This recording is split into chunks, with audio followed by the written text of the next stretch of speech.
The alarm rang through the Galactic Council chamber at exactly 0600 hours. Ambassador Zekthar of the Vrin Empire rushed from his sleeping pod, his scales still dull from rest. Something terrible must have happened for the emergency system to activate. Wars, plagues, or cosmic disasters were the only reasons for such an alarm. He arrived at the council chamber within minutes. Already, representatives from 200 species filled the massive circular room. The air buzzed with worried voices, speaking in dozens of languages. Zekthar took his seat and waited for High Chancellor Mortic to speak. The Chancellor's 3 eyes blinked slowly as he pulled up a holographic display. The image showed a section of the galaxy that Zekthar recognized immediately. Sector 7. The Outer Rim Territories. Nothing important existed there, except a few mining colonies and one recently contacted world. Earth is gone, the Chancellor said. Silence fell across the chamber. Gone? Someone asked. You mean destroyed? No. Gone. Vanished. The entire solar system no longer exists. Zekthar felt confusion rather than concern. Earth was that little blue planet where humans came from. They had joined the galactic community only 50 years ago. Nice enough people, he supposed, but nothing special. They held no important territories. They controlled no major trade routes. Their military consisted of maybe 20 ships, all outdated models purchased from other species. Was there an attack? Asked Ambassador Felnora from the Keltar Confederation. No distress signal was sent. No energy signatures detected. Our monitoring stations show that the system simply stopped existing at 2,347 hours yesterday. One moment it was there, the next moment, empty space. The council chamber erupted into discussion. Theories flew back and forth. Some thought it was a new weapon. Others suggested a natural phenomenon. A few even proposed that the humans had somehow done this to themselves. Zekthar listened, but said nothing. He remembered his interactions with humans over the years. Strange creatures, really. They volunteered for the most dangerous missions, without asking for payment. They called it adventure. They took jobs that other species refused, claiming they wanted the experience. They were always friendly, always helpful, always eager to learn, but they were also weak.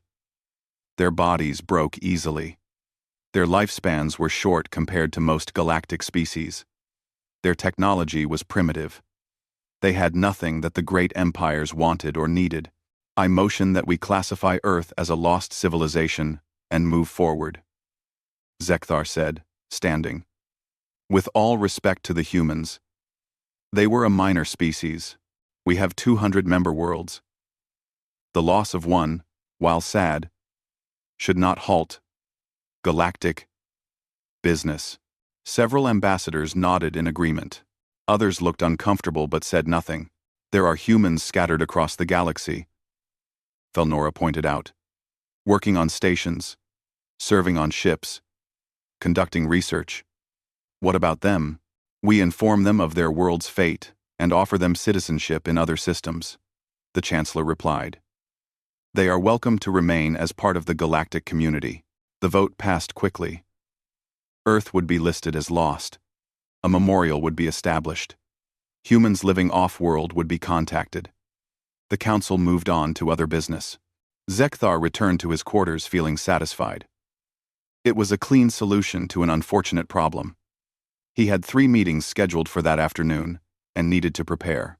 What he did not know was that on Mining Station Helios 9, Commander Jake Morrison sat in his small room, reading a message on his private terminal. The message was encrypted with codes that should not have existed. It said simply, "Come home. The test is complete." Jake looked at the message for a long time. He had worked at Helios 9 for 3 years, helping the Draven Mining Corporation increase their production by 40%. He had made friends here. He liked his job. But the message was clear. He began packing his things. On the medical frigate Mercy's Light, Dr. Emma Clark received the same message. She was in the middle of treating a Keltar patient for radiation poisoning. She finished her work, made careful notes for the other doctors, and then quietly submitted her resignation. She told them she had a family emergency. Across the galaxy, similar scenes played out. Human engineers left their posts. Human researchers closed their projects. Human soldiers requested transfers. Human teachers finished their lessons and departed. Within 48 hours, nearly 20,000 humans began moving toward the Outer Rim territories, toward coordinates that appeared on no galactic maps. The departures were so gradual, so quiet, that nobody noticed at first. Jake Morrison had trained his replacement well. Emma Clark had documented all her procedures. Every human who left made sure their work could continue without them. In the council chamber, Zekthar reviewed reports from across the Empire. Trade was steady. Military operations proceeded normally. Scientific research continued. Everything seemed fine, but on the edges of his awareness, small details nagged at him. A mining station reported lower output. A hospital requested additional staff. A patrol route went unmonitored for 6 hours due to scheduling problems. Minor issues, nothing worth reporting. Zekthar dismissed the concerns and focused on more important matters. The Vrin Empire was negotiating a new trade agreement with the Heskar Union. That required his full attention. In deep space, far beyond the Outer Rim, Jake Morrison's shuttle joined a convoy of human vessels. They traveled in silence, their ships running on power signatures that galactic sensors could not detect. Jake looked out at the stars and wondered if the galaxy would understand what humanity had done. Probably not, he thought. The other species never really understood humans anyway. They saw humans as weak, primitive, and eager to please. They accepted human help, but never asked why it was offered so freely. They took human solutions to their problems but never wondered where those solutions came from. They assumed humanity was just another young species, lucky to be part of something bigger. They were wrong. But the galaxy would need time to learn that lesson. The convoy jumped to faster-than-light travel, heading toward coordinates that would lead them home. Behind them, the galaxy continued as it always had, unaware that something fundamental had just changed. 3 months had passed since Earth vanished from the galaxy. Ambassador Zekthar sat in his office reviewing economic reports, and for the first time, real worry settled into his mind. The numbers made no sense. Trade routes through the Outer Rim territories showed a 30% increase in piracy. These were routes that had been completely safe for years. Now merchant ships required military escorts, slowing commerce and increasing costs. Zekthar pulled up the security records. For the past 5 years, those routes had been monitored by volunteer patrol groups. He checked the names. Commander Jake Morrison had led one group. Lieutenant Amy Price had commanded another. Both humans. Both gone. He told himself it was coincidence. Pirates were opportunistic. They must have noticed the patrols had stopped and moved in. Any species could have run those patrols. The fact that humans did it meant nothing. But the economic problems went deeper. The Kelvar Mining Consortium had just posted their quarterly report.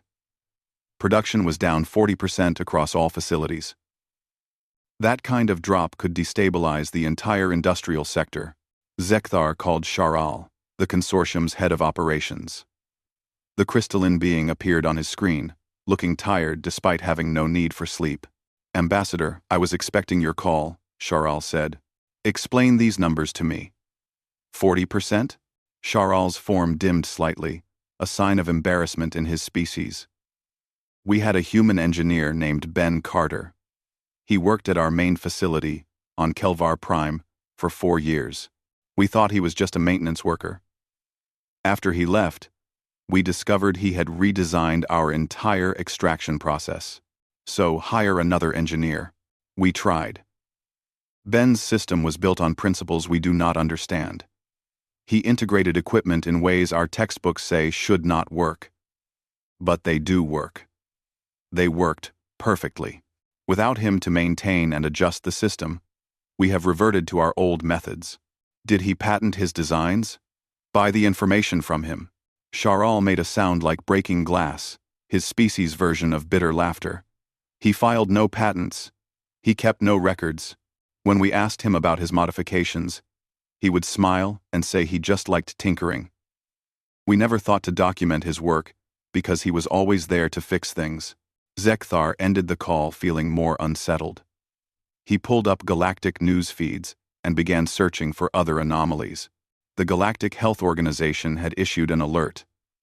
The plague on Terminus 7, which had been contained for 2 years, suddenly exploded into a full outbreak. Death tolls climbed into the thousands. Medical teams from across the galaxy rushed to help, but nothing worked. Zekthar dug deeper into the records. Dr. Emma Clark had been stationed on Terminus 7 until 3 months ago. She had developed 70% of the treatments currently used against the plague. Her research notes were detailed, but something was missing. The other doctors could follow her procedures, but they could not adapt them when the disease mutated. Emma had always known what to change and when. Without her, the treatments failed. Worse, Zekthar discovered that 70% of all major medical breakthroughs in the last decade had human researchers listed as contributors. Most had published their findings freely, asking for no payment or recognition. The military situation was equally concerning. Zekthar pulled up conflict reports and saw a disturbing pattern. 3 major wars had nearly erupted in the past 3 months. In the previous 50 years, such conflicts had been rare. He found the mediator records. Commander Chris Anderson had resolved the Draven-Keltar border dispute. Negotiator Amy Chen had prevented war between the Vryn Empire and the Heskar Union. Lieutenant Paul Morgan had single-handedly talked down a Hive splinter group from attacking civilian targets. All human. All gone. Zekthar's door chimed. Ambassador Felnora entered, without waiting for permission. She looked worried, which was unusual for a Keltar. Her species prided itself on maintaining calm in all situations. "You have seen the reports," she said. It was not a question. "Yes. My government is demanding answers. Trade is suffering. Security is compromised. Medical care is declining. All within 3 months of Earth's disappearance." "Coincidence," Zekthar said. But the word tasted false. "Is it? I have been reviewing human assignments over the past 50 years. They were everywhere. Zekthar. Doing jobs nobody else wanted. Fixing problems nobody else noticed. And they never asked for anything in return. What are you suggesting?" "I am suggesting we made a mistake. We dismissed humans as a weak, primitive species. We accepted their help, but never valued it. Now they are gone, and we are realizing what we lost." Zekthar wanted to argue but could not find the words. His pride demanded he defend the Council's decision. His mind, however, saw the truth. In Felnora's words, "Even if you are correct, what can we do? Earth is gone. The humans are gone. We move forward." Felnora fixed him with a hard stare. 20,000 humans worked across the galaxy. Where are they now? Did they all die when Earth vanished? I do not know. The records show they resigned from their positions and left. We assumed they returned to Earth before it disappeared. Assumed. But did we confirm? Assumed. Assumed. Zekthar pulled up the personnel records. Human after human, listed as resigned or transferred. But transferred where? The destinations were vague. Research assignment. Family, emergency, personal reasons. Standard explanations that required no follow-up. Send out a priority message, Felnora said. Find any humans still in galactic space. We need answers. Zekthar issued the order, though he suspected it would find nothing. The humans had left. All of them. And they had done it so smoothly, so quietly, that nobody noticed until it was too late. That night, Zekthar could not rest. He kept thinking about a conversation he had with Jake Morrison 2 years ago. They had been discussing military tactics over drinks. Jake had mentioned something strange. Your people are great warriors, Jake had said. But you only know how to fight wars. You never learned how to prevent them.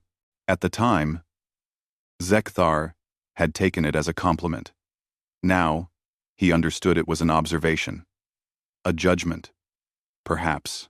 The priority message returned results within days. Not a single human responded. Ships sent to known human colonies found them empty. Stations where humans worked reported they had all departed. Even humans married to other species had vanished, leaving behind only messages saying they had to go. 20,000 humans had left the galaxy, and nobody noticed until it was too late. Zekthar sat in his office, staring at the reports. The cracks were spreading. Problems that seemed minor 3 months ago were now serious concerns. And everyone was starting to ask the same question. Where were the humans? And why did everything fall apart when they left? 6 months after Earth disappeared, the hive mind woke up. Fleet Admiral Vox then received the first reports while reviewing supply chains for the outer fleet. The message was brief and terrifying. Sensor stations in Sector 9 had detected massive energy signatures. Biological readings indicated trillions of individual organisms moving as one coordinated force. The hive was active again. Biological readings of Intigen. Vox then felt his blood go cold. The hive mind had been dormant for 300 years.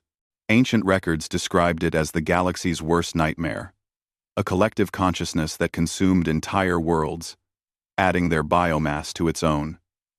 It could not be reasoned with. It could not be bought off. It only grew and consumed.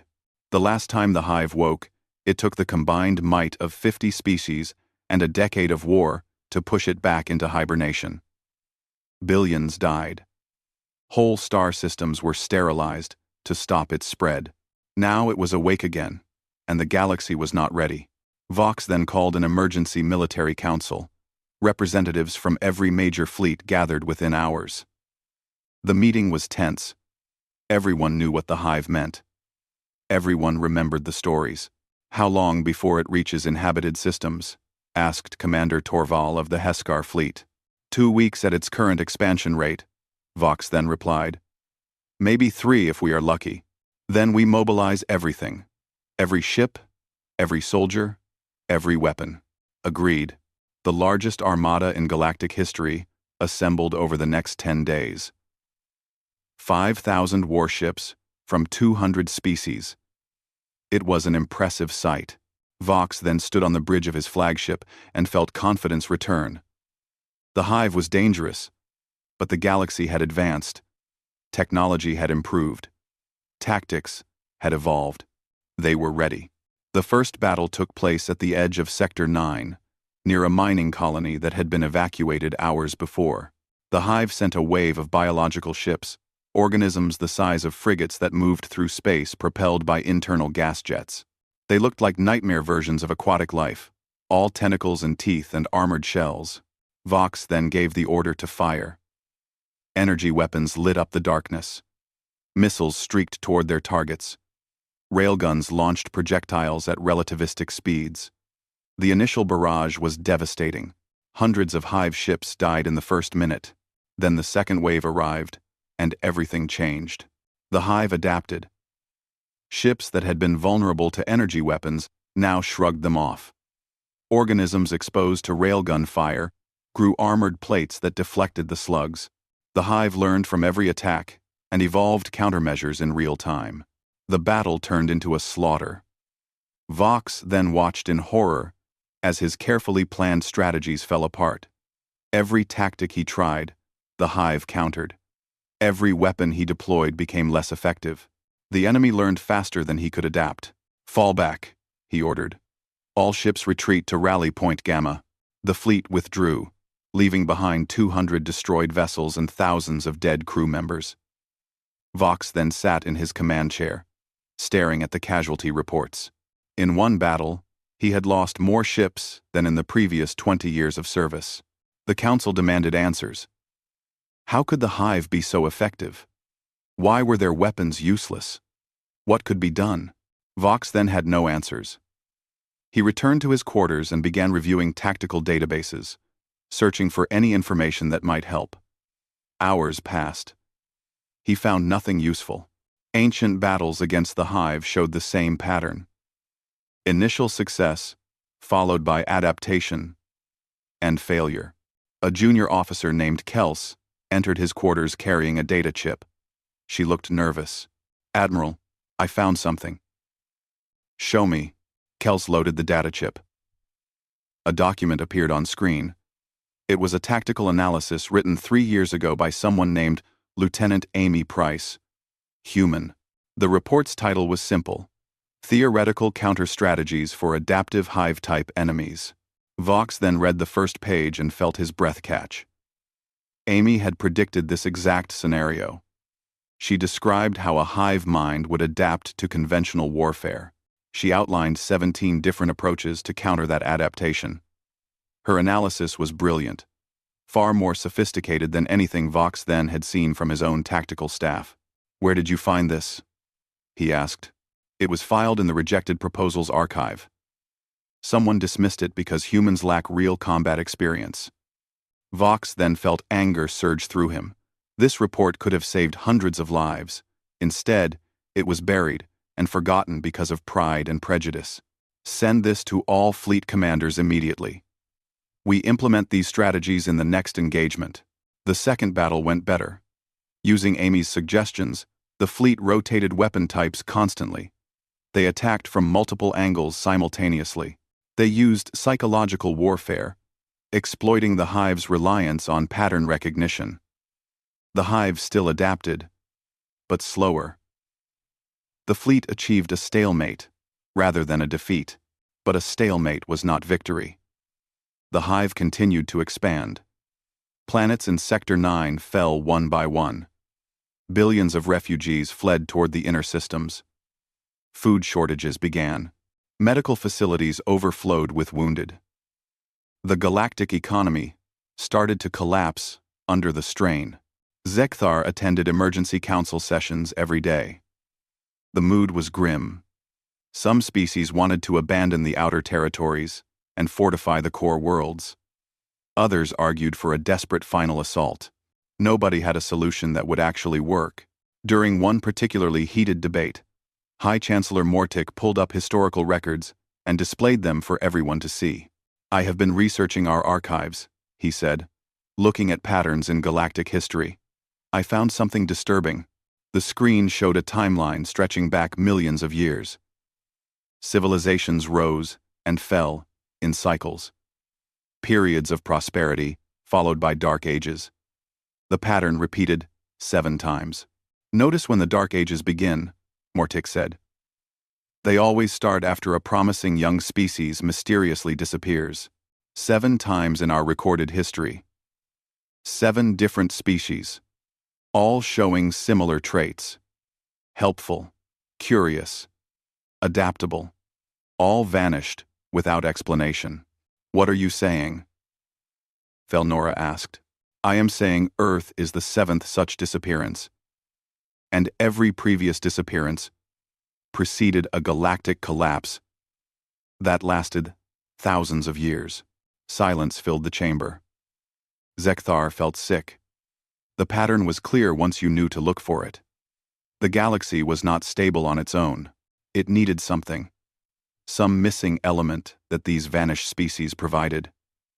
Without them, everything fell apart. "Then we find them," Vox then said.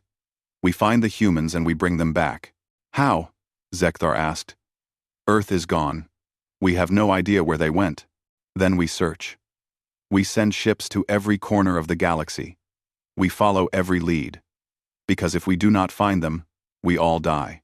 The council voted unanimously to authorize a search mission. Ambassador Felnora volunteered to lead it. She was young by Keltar standards, but she had always respected humans. She had friends among them. If anyone could find them and convince them to return, it would be her. But even as the mission prepared to launch, the Hive continued its advance. More worlds fell, more people died, and the galaxy began to understand the terrible truth.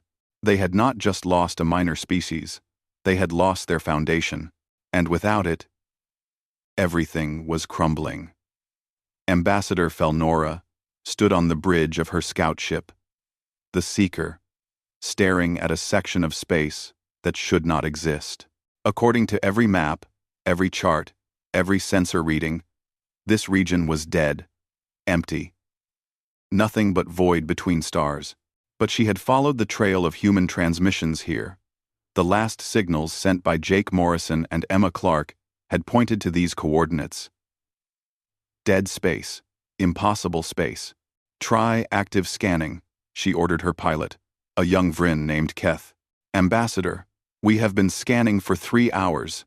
There is nothing here. Try again. Use every frequency we have. Quote. Keth obeyed, though Felnora could hear doubt in his voice. The ship's sensors swept the area again. Nothing. Just as before, Felnora closed her eyes and tried to think like a human. They were clever. They were patient. They planned ahead. If they wanted to hide, they would do it well. What would she miss? What would her sensors miss? Keth. Scan for dimensional anomalies. Dimensional? Ambassador. That would require a fold in space-time. The energy needed for such a thing would just scan. Keth adjusted the sensors. For a moment, nothing changed. Then, the console lit up with alerts. A massive energy signature appeared where empty space had been seconds before. Not a planet or a ship, something far larger. What is that? Keth whispered. That, Felnora said, is where the humans went. The dimensional fold began to open. Space itself peeled back like a curtain, revealing what lay hidden beneath. Felnora saw a star system, ships, stations, and in the center, a blue and green planet that could only be Earth. Her ship was scanned immediately. Powerful sensors swept over them, analyzing every system, every weapon, every crew member. Then, a transmission arrived. Unidentified vessel, you have entered restricted space. State your purpose. The voice was human. Male. Professional. Felnora recognized the accent as North American, though she could not say how she knew that. This is Ambassador Felnora of the Keltar Confederation.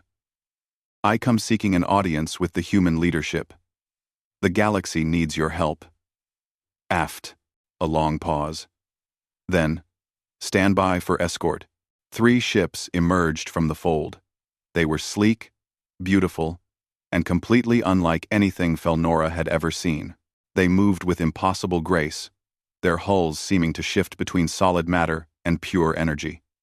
The technology on display was centuries beyond current galactic standards. Follow us, the voice said. Do not deviate from the flight path.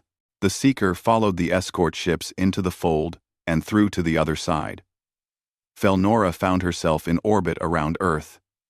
The planet looked exactly as it had 50 years ago, when humans first made contact. Green continents, blue oceans, white clouds, home to 8 billion souls. But now she could see what had been hidden before.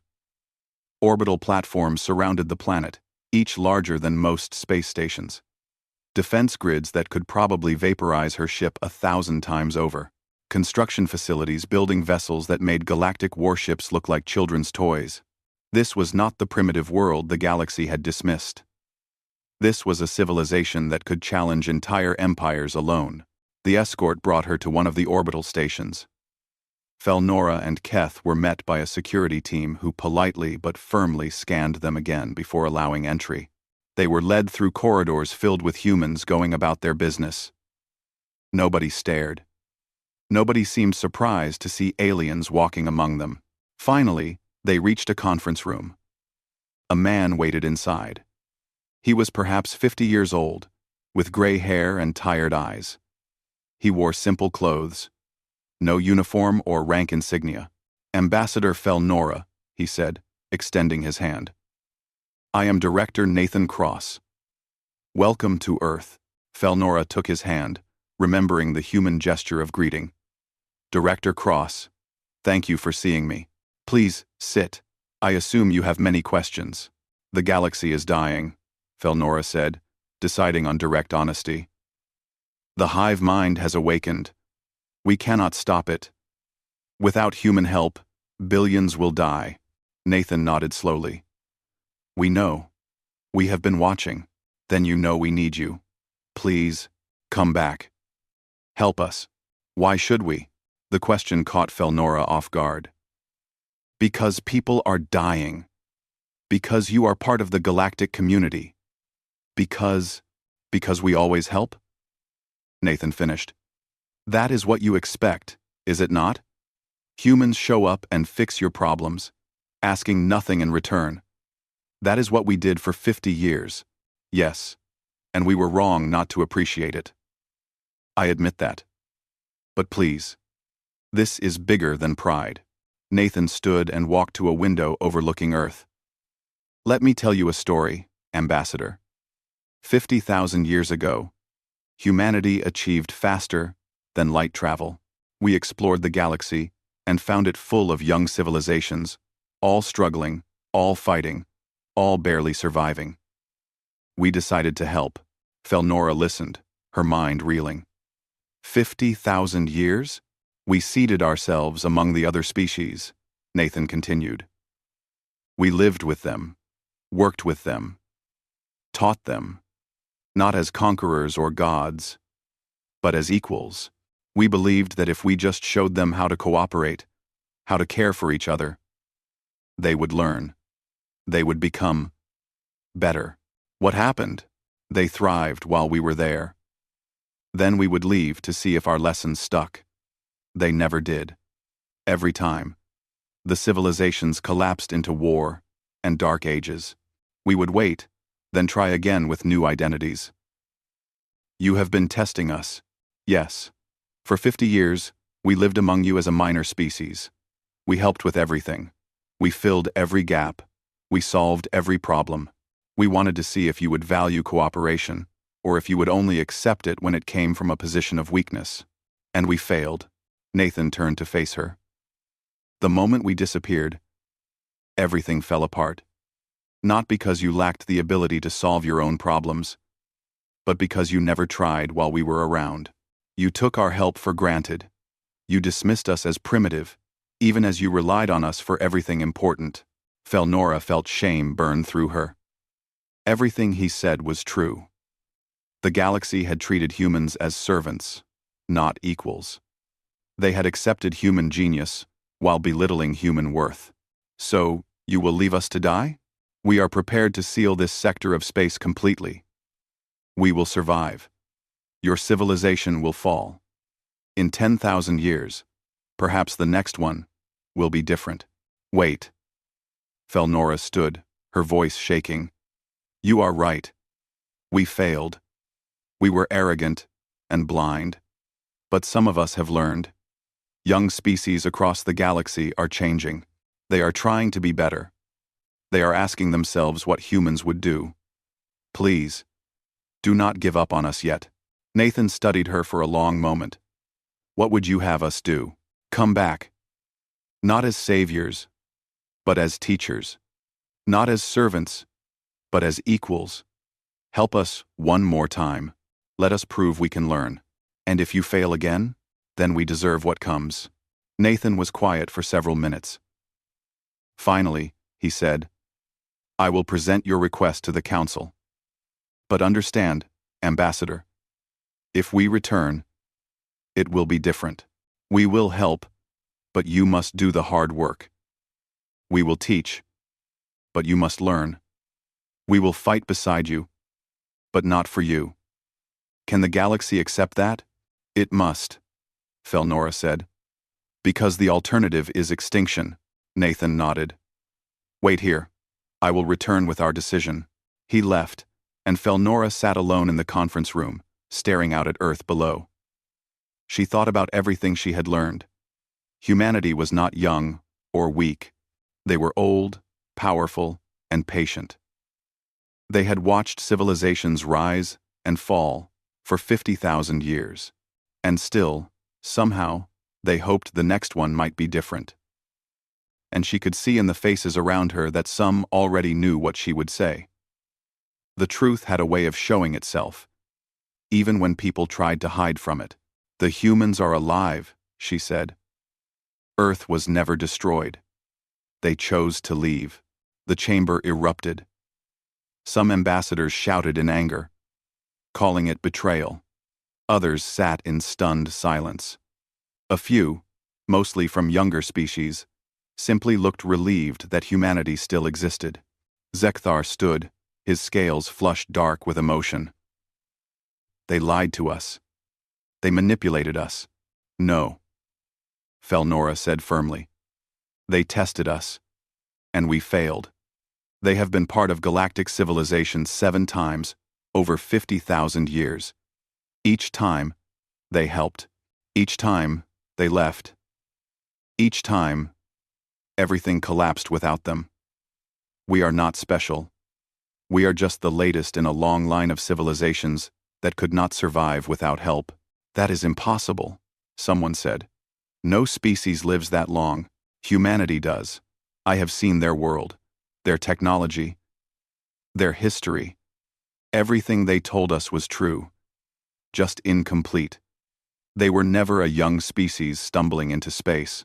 They were teachers, testing if we could learn." High Chancellor Mortic raised a hand for silence. "What did they say? Will they help?" "They will return, but only if we change. They will not be our servants anymore. They will not solve every problem. They will teach, and we must learn. They will fight beside us, but not for us. If we cannot accept them as equals, they will leave forever." The debate that followed lasted for 3 days. Some empires refused to admit they needed help. Others demanded humanity return under galactic authority. A few threatened war if humans did not submit. But slowly, a coalition formed. Younger species, led by Felnora and a handful of others, began pushing for change. They established volunteer corps to patrol trade routes. They shared technology freely instead of selling it. They mediated conflicts without asking for payment. They asked themselves before each decision, what would humans do? It was clumsy at first. Species that had competed for millennia struggled to cooperate. Pride got in the way. Old grudges surfaced. But they kept trying. They had to.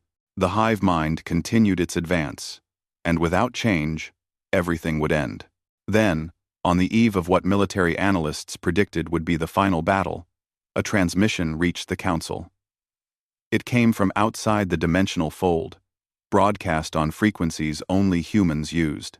"This is Captain Ryan Scott, commanding the human vessel Horizon. We have 19,997 souls aboard, representing the full human presence in this galaxy. We request permission to return." Zekthar, who had argued against humanity's return for days, found himself voting yes. Pride no longer mattered when extinction was the alternative. The dimensional fold opened once more. Human ships emerged. Not the primitive vessels the galaxy remembered, but sleek warships that radiated power. They took positions alongside the galactic fleet, and Captain Ryan Scott opened a channel to all vessels. "We are here to stand with you," he said. "Not above you. Not instead of you. With you. The hive is your enemy as much as ours. Let us face it together. I sing. I sing." Fleet Admiral Vox then met with Ryan Scott aboard the flagship. The human captain was young, maybe 30 years old, with dark hair and calm eyes. He carried himself like someone who had seen war before. "We have been following Lieutenant Amy Price's strategies," Vox then said. "They work, but not well enough. We need more." Ryan nodded. "Amy is here, actually. She can work with your tactical staff directly. We also have scientists who specialize in hive-type organisms, and engineers who can upgrade your weapon systems. But Admiral, understand something. We can help you fight, but you need to win this yourselves." "How?" "The hive adapts to patterns. You keep attacking the same way because that is how your species think.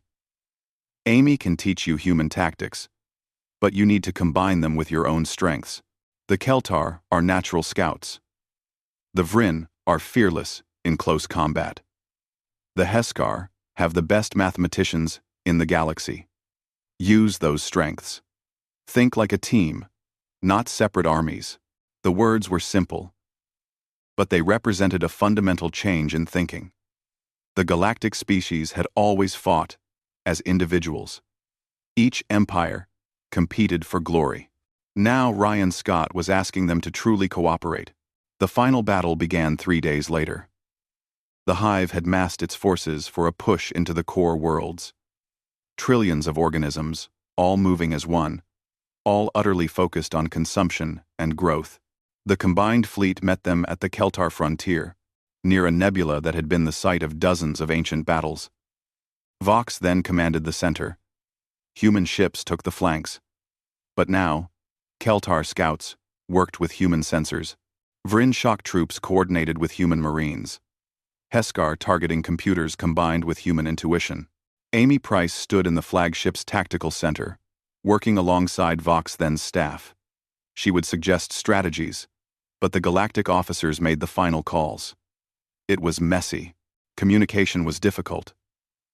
But slowly, it began to work. The battle raged for 18 hours. The Hive adapted, as always, but now the fleet adapted too. They rotated tactics constantly. They attacked from unexpected angles. They used psychology, feints, and misdirection. Human creativity combined with galactic determination. On the medical ships, Dr. Emma Clark worked with alien doctors to treat casualties. She taught them techniques, but they performed the surgeries. She shared her knowledge freely, holding nothing back. In the engineering bays, Ben Carter helped upgrade weapon systems, but he made sure galactic engineers understood every modification. This time, there would be no mystery. No reliance on human genius alone. The Hive began to falter. Its adaptations came slower. Its attacks grew confused. For the first time in the war, it was losing ground. Then Emma Clark made a breakthrough. Working with a Keltar virologist, she developed a weapon that disrupted the Hive's neural connections. It would not kill the organisms, but it would break the collective consciousness, reducing trillions of beings into individuals incapable of coordination. Ben Carter and his galactic team built the delivery system. A massive bomb that would spread the weapon through the Hive's entire network. It was dangerous. Someone would need to fly it directly into the Hive's core and detonate it manually. The pilot would not survive. Ryan Scott volunteered immediately, but Vox then stopped him. "No," the Admiral said. "This is our fight. You have taught us. Now let us show we learned." A Vryn pilot named Keth, the same young officer who had accompanied Felnora to Earth, took the mission. He flew a small fighter loaded with the weapon, dodging through Hive ships and defensive fire. Human pilots flew escort, but Keth made the final approach alone. He reached the Hive's core, a massive biological structure that pulsed with neural activity. He set the detonation sequence and transmitted a final message. For the galaxy. All of us together. The weapon detonated. The Hive mind shattered. Trillions of organisms suddenly became individuals, confused and directionless. The galactic fleet moved in, not to destroy, but to contain. They quarantined the Hive organisms, studying them, trying to find a way to rehabilitate them, rather than exterminate them. It was a human idea. Ryan Scott had suggested that the Hive individuals might be saved, given time and treatment. The galaxy, for the first time, chose mercy over expedience. The war ended. Casualties had been heavy, but the galaxy survived. And more importantly, it had changed. Humanity returned to galactic society. But this time, as acknowledged equals. They settled on worlds throughout the galaxy. But Earth remained partially shrouded. A reminder that they could leave again if needed. Years passed. The galactic species continued to stumble.